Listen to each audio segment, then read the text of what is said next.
Hello everyone, it's Joric. Welcome back to my channel. Thank you so much for taking the time to check it out. If you haven't already, please subscribe for more information about Portugal, what it's like to live in Lisbon, as well as I sprinkle in European travel news when I can do so. Today is going to be a good video for me, and I hope is a good video for you. It is my top 5 places that I like to eat here in Lisbon. I love food, sometimes too much. My doctor isn't happy with how much I love food. Neither is my waistline. But I want to give you some of these places. They may show up on your TripAdvisor or your searches as a top place to go. They may not show up at all. But I'm going to tell you where they are and then 1 or 2 recommendations on what to eat. I'm also going to put the websites in the description box so that you can find out where they're at, get the latest menus, maybe make a reservation. And then lastly, I would also like comments from you, because these are just 5 places. There's 500, there's probably more than that, places to eat in Lisbon, and there are some fantastic places that I'm leaving off this list. So what are your favorite restaurants or some must-see eats for you foodies out there? Please put them in the comments. So here we go. I'm going to start with one that is close to home and close to my heart. It's called Drogaria, and it is run by a gentleman actually grew up on the same street that we live on. The restaurant's on the same street. So he has some great stories of what it was like growing up in Portugal in the late 70s and 80s and 90s, as well as our particular district and area that we live in. It's a fantastic place. It has some outdoor seating as well as some neat indoor. It's almost a retro vibe when you're looking inside the place. I would, if you get a chance, do the outdoor seating. I think it's a great venue. They do have umbrellas, so even if it's raining, you shouldn't get wet. Now, the 2 dishes that I would recommend there, octopus comes with a little sweet potato puree. It's fantastic. Now, one of the things I love about coming to Portugal is, as much as bacalhau or codfish is a staple here, so is a lot of octopus. I love octopus. They do it very well, and then the sweet potato puree meshes really well with the octopus. Or the other one I would go for is the Iberian pork cheek. That's also something that in Portugal, when you're in Lisbon or some of the towns outside of Lisbon, they do pork cheek really well. In Drogaria, I would recommend the Iberian pork cheek. One of those 2, whether it be a meat or fish, you can't go wrong. It melts in your mouth, and I highly recommend this place. You'll get a little more upscale Portuguese experience. How's that? Number 2, Come Prima. It's Italian. You may be asking, okay, I'm coming to Portugal. If I want Italian, I can go to Italy. I will say this, from several people that we know that are from Italy that have joined us at Come Prima, they say it's as authentic Italian as eating in Italy. The place is pretty cool because I think it probably was an old house at one point, 2 stories. So in the front, it's a little intimate area, 6-7 tables, and then you have a staircase that goes upstairs, seats another probably 15 to 20 people. The staff, very knowledgeable. The food, absolutely fantastic, and as authentic as you're going to get. Now, there's 2 things there that I would really recommend if you're going. First, the ossobuco. Sometimes if you want to check out what a good Italian restaurant is, often it's the spaghetti carbonara or margherita pizza to get a feel, get a baseline for if it's good or if it's traditional from your taste buds. But the ossobuco is absolutely incredible. I serve it with some porcini mushrooms. And then the rigatoni al ragu. Just the ragu sauce is slow cooked, so I mean you get the feel, you almost get the sense that somebody started at 7 or 8 in the morning, and then you're getting served 7 or 8 at night. This ragu sauce, I would try either one of those. I don't think you're going to go wrong with that. Please, also, if you've gone, because it does show up as a top place to eat in Lisbon, what are your thoughts? Did you like the experience? Did you love the experience, or did you think it was a little bit overrated? That's the one place on the list that's probably going to show up on many of your foodie destinations. The next one may or may not. It's called the Down Under by Justin Jennings. It's an Australian restaurant. And again, something a little unique from what you might get from the typical Portuguese food. So it's more Australian-inspired dishes. The venue, it's almost like a little labyrinth because these little areas of little 2-tops and 4-tops set in amongst each other that depending on whether you're looking left or right, you can be looking into a different area or a different level or a different hallway of different guests. It's a pretty cool place. It's, I think, very intimate, great for a date night, a birthday, an anniversary. Now, there's a couple of things about this place. They do offer a couple of tasting menus. I believe one is a 6-course, one is an 8-course menu. Those are, we've had the 6-course menu, have not had the 8-course. It was superb, but I kind of prefer the a la carte there. And so the Tom Yum chicken was amazing.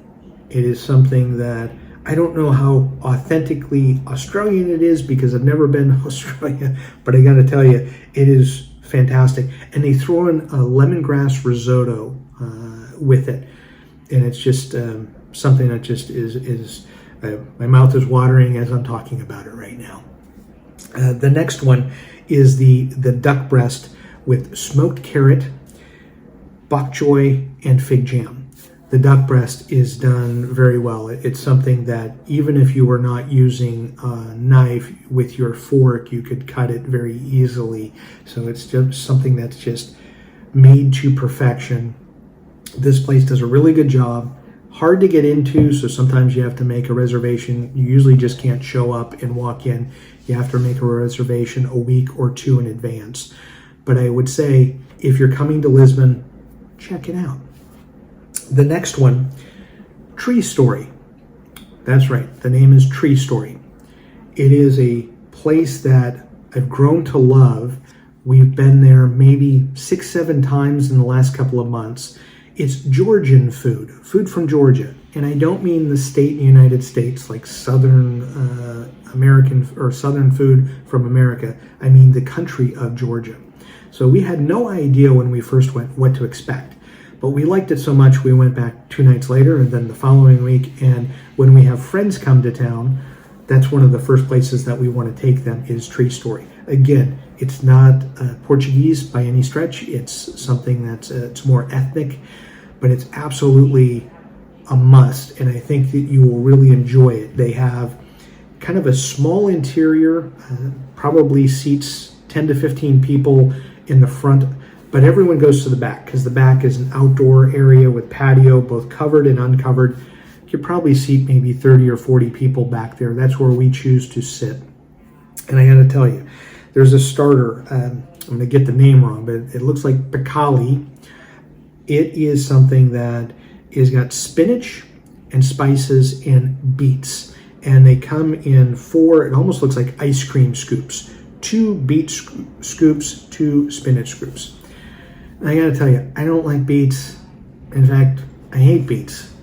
But how they prepare it is fantastic. It makes it palpable to me, and I actually like it. So it's one of the few times in my life that I can say that a food that I really don't like, how it's being prepared, I like it. So, because I say that, many of you may like beets, or you may love beets. I would highly recommend that dish as a starter to kind of share with your table. And then the next, you need to look down here because trying to pronounce these is a little bit difficult for me, is that there's something called the Ajarian Khachapuri Classico. Completely got that wrong, but I'm showing you a picture of it. And if you can imagine this like oval dough, almost like a pizza dough that's been infused with cheese and then an egg in the middle of it, which then you usually break the egg and swirl it around. And that particular dish is to die for. It is not carb friendly. It is something that almost everybody at every table, every time we go, has one.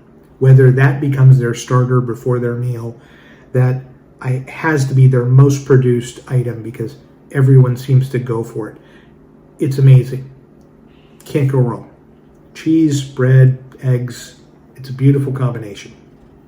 And then for a main, there are a few things. They do similar to kebabs, like almost Middle Eastern style.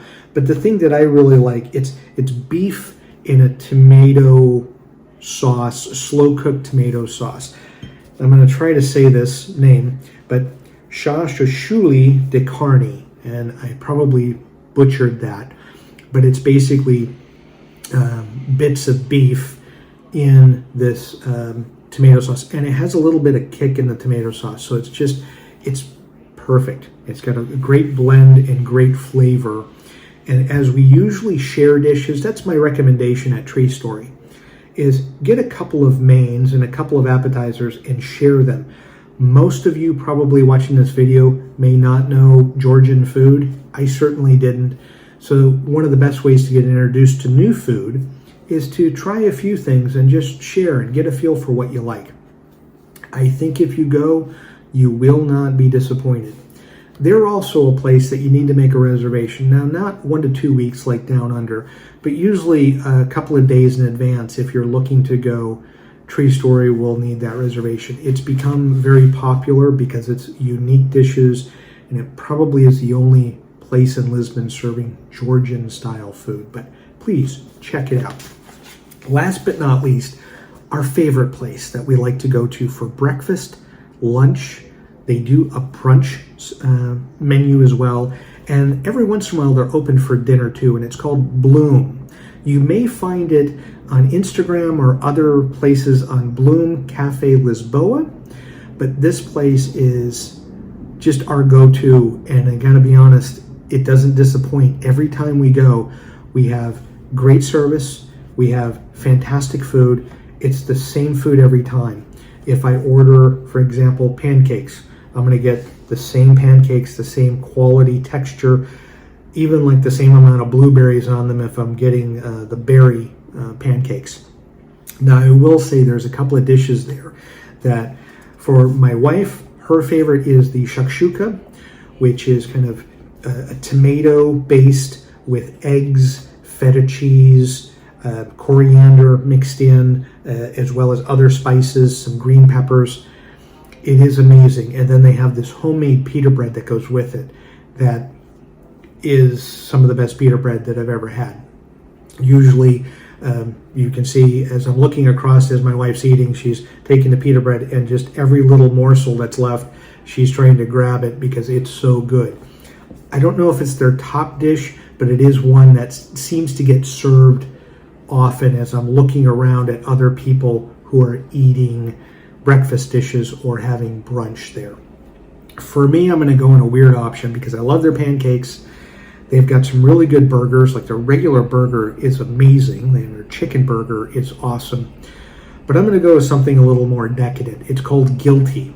And what it is it's 2 waffles that is dusted in cinnamon and salted caramel. It's basically churros for breakfast or churros for lunch. And who in the world does not like churros? I don't think there's anybody on the planet that doesn't like churros. So if you want something that's, I'll say, a good sugary snack for breakfast or lunch, I would go for Guilty. Get the churro waffles. Those, the only place in town, in fact, even going back to the U.S., I don't know any place in the U.S. that served those style of waffles. Absolutely incredible. I will say as another dish, they have something called the Big Breakfast. Oftentimes, if you're really hungry, it is, I'll say, more like a UK English-style breakfast that they serve. It's plentiful, and there's a lot of food on that plate, so it's well worth it. They do offer brunch options for sure.